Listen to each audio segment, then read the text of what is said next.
Dans cette vidéo, je vais vous donner mon avis pur, simple, authentique, vrai sur les dernières nouvelles.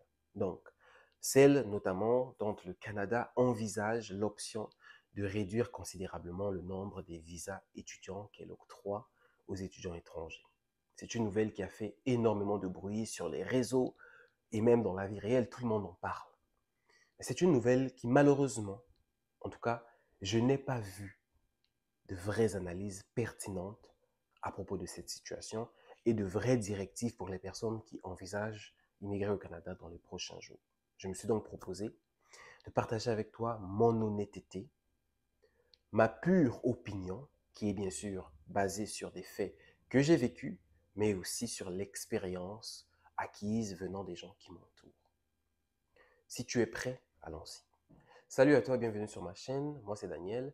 Ici, je te parle de programmes d'immigration, mais aussi de stratégies à mettre en place pour que ton projet d'immigration soit un grand succès.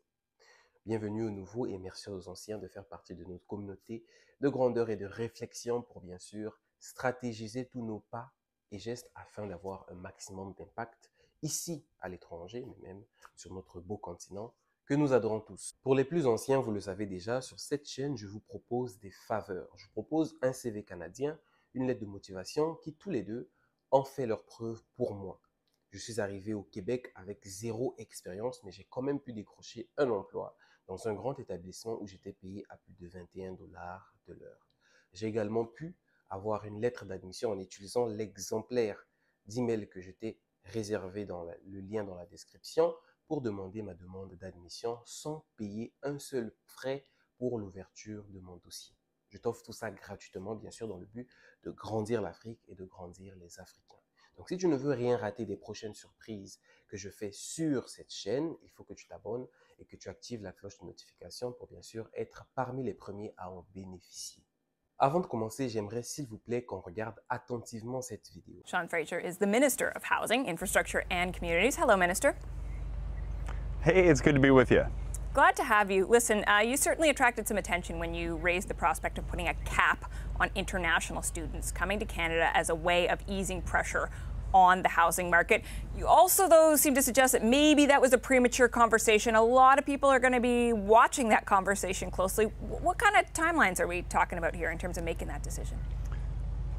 Well, look, I should be clear that the decision on managing the international student program will rest with my colleague, Minister Miller. But I think it's important that we're able to speak openly about the different challenges that communities are facing. Now, the international student program makes extraordinary economic and social contributions to Canada. It contributes tens of billions of dollars to our GDP annually. But what we've seen recently is there's been such rapid growth, given that the program is typically uncapped, that certain communities are having difficulties managing with the population growth that it's attracted. Alors, ce que vous venez de voir, en fait, c'est une journaliste en fait, de CBC qui posait la question au nouveau ministre des Bâtiments et des Infrastructures au Canada, M. Sean Fraser.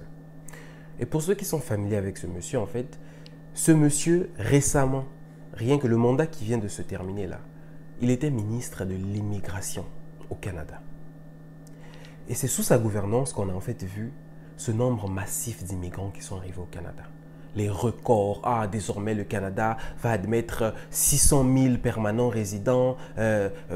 Pour les étudiants, on est passé de 200 000 à 400 000. Etc., etc. C'était sous la gouvernance de ce monsieur, Sean Fraser. Et d'ailleurs, nous ici, on admirait beaucoup ce monsieur. Okay? On l'avait qualifié, disons, de meilleur ministre de l'immigration qui soit, parce qu'il avait vraiment des policies qui étaient pro-immigration. Donc, sous la gouverne de ce monsieur, Sean Fraser, il y a eu énormément de choses qui ont été facilitées pour les immigrants. Il y a eu beaucoup de choses bonnes que nous avons aimées. Par exemple, la suppression des 20 heures de travail. Tout ça, c'est bien sûr sous son ministère. Pourquoi? Pour combler la pénurie de main-d'œuvre. Bref, le monsieur, il sait débloquer des situations. Et la plupart pensent qu'en fait, si le ministère de Justin Trudeau, le Premier ministre actuel du Canada, a choisi de changer M. Sean Fraser de département, c'est en fait parce qu'on pense que lui seul est capable d'apporter une solution. Et malheureusement, l'une des solutions les plus faciles d'après ce monsieur, c'est en fait de réduire le nombre d'immigrants, d'étudiants internationaux qui arrivent au Canada. Le Canada en ce moment est en train de vivre une pénurie de main-d'œuvre jamais vue auparavant. La réalité, c'est qu'il y a toujours eu pénurie de main-d'œuvre et pénurie de logements au Canada. Ça a toujours existé depuis un certain temps. D'ici 2025, au Canada, il y aura près de 1,5 million d'immigrants. 1,5 million d'immigrants, notamment des étudiants et des résidents permanents. La raison pour laquelle j'aimerais que vous preniez ça au sérieux aussi, c'est parce qu'il y a tellement de pression au niveau de la politique. Le gouvernement opposé au gouvernement de celui de Justin Trudeau, dans lequel nous voyons que les immigrants sont facilités, il y a les visas visiteurs qui viennent à gauche, à droite, les visas, etc.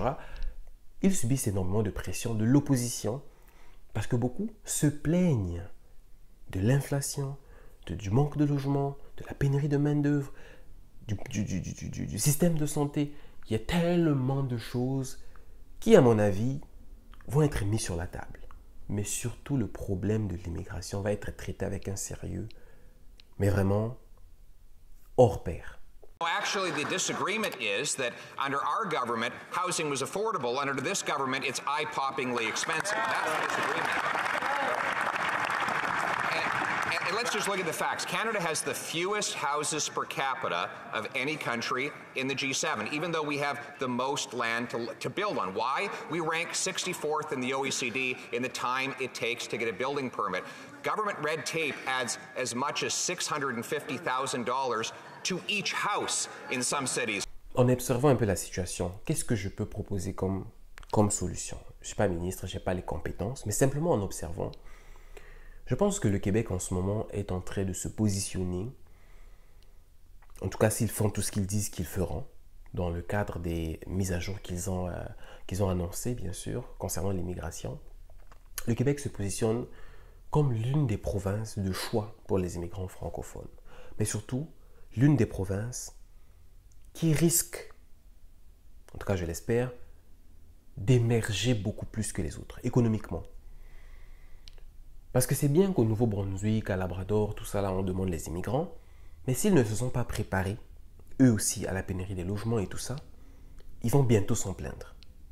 Par contre, le Québec, ce que je suis en train de voir, ce que je suis en train de lire, c'est que déjà, ils ont trouvé une solution assez intéressante. Vous vous rappelez quand le gouvernement disait que si vous allez en région, vous allez étudier à des frais abordables, même que les Québécois, etc. C'est toujours en vigueur. Et j'ai parlé de l'Université de Québec à Rimouski. D'ailleurs, j'ai fait une vidéo qui va sortir bientôt concernant les différents programmes de cette université-là que vous devez prioriser selon bien sûr l'offre et la demande, la durée, l'obtention de la résidence permanente. Bref, je ne vous en dis pas plus. Vous découvrirez la vidéo, mais regardez-la attentivement, ça peut réellement vous aider. Donc, les réformes que le Québec a fait, dont celle dont je viens d'expliquer, en fait, permet quelque part d'alléger un peu la crise de logement. Parce que il faut savoir que la crise de logement existe parce que les immigrants, quand ils viennent, ils sont concentrés dans les grandes villes. Pourquoi? Parce que c'est là qu'ils étudient, c'est là qu'il y a les grandes universités.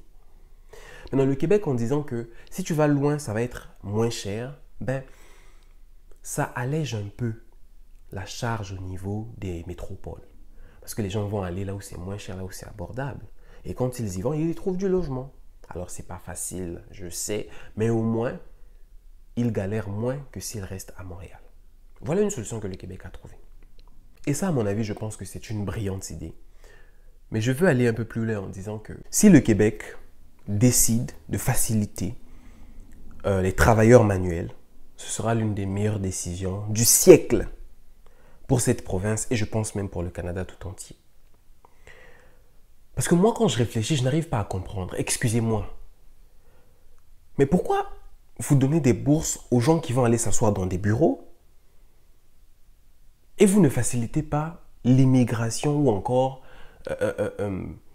la venue des gens, des travailleurs manuels qui vont construire les logements dont vous avez besoin? Donnez des bourses de plus en plus pour les formations professionnelles en construction, par exemple, en plomberie et chauffage, par exemple, dans des domaines dont on a besoin pour régler les situations actuelles. Je pense que ça fait du sens. Et bien sûr, continuer avec la même logique de dire que ça se passe en région. Ça va également atténuer la pénurie de logements dans les grandes villes. Et donc, si simplement les gouvernements se disent que voilà, l'école dans telle région va être moins chère et qu'ils mettent les moyens pour loger les gens dans une région plus loin que Montréal, plus loin que, disons, Ontario, et Ottawa, pardon, etc., en mettant les conditions nécessaires pour que les gens puissent s'installer dans des régions, les gens vont y aller. Les gens vont y aller. Les gens vont y aller et la pénurie de main-d'œuvre va se stabiliser ou bien, disons, simplement, va s'atténuer. C'est comme ça que moi je vois les choses. Si tu arranges pour moi un endroit pour dormir, je trouve facilement les gens dans cette région. Je peux étudier facilement. Je vais partir. Je vais partir là-bas. Parce que de toute façon, c'est encore dans ces régions-là que très souvent, il y a pénurie de main-d'œuvre. Donc, c'est juste le combo parfait pour un immigrant.